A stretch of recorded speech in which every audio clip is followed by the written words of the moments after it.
আমাদের উদ্দেশ্য একটাই, এই যেমন ঘন্টা বাজলো, অনেক জায়গায় বলা হচ্ছে যে বাংলা ভাষার নাকি বিপদ ঘন্টা বেজে গেছে, বাংলা ভাষা নাকি মরতে চলেছে। তোমরা বাঙালি, তাই তো?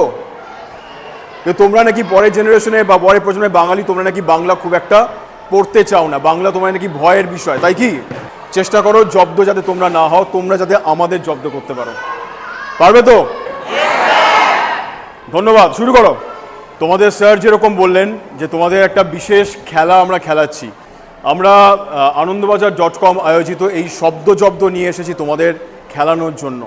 এই শব্দজব্দর মূল ভাবনা আর খেলা পরিচালনা আমাদের একটা সংস্থার, যার নাম শব্দবাজির। 15টা জেলার 250-রও বেশি স্কুল এবছর এই লড়াইটায় রয়েছে। হেয়ার স্কুল, তোমাদের স্কুলও তার মধ্যে একটা। কলকাতার অত্যন্ত পরিচিত স্কুল হেয়ার স্কুলে শব্দবাজির তরফ থেকে শব্দজব্দ নিয়ে যখন উপস্থিত ছিলাম, তখন এখানকার প্রাক্তন ছাত্রদের নামের তালিকায় চোখ রাখতে গিয়ে দেখলাম যারা বাঙালির নবজাগরণের প্রতীক, বাঙালিকে বাঙালি হতে শিখিয়েছেন, চিনিয়েছেন, তাদের কতজন যে এই স্কুলের প্রাক্তন ছাত্র তার ইয়াত্তা নেই। দেখে সত্যি গর্বে বুক ভরে উঠল।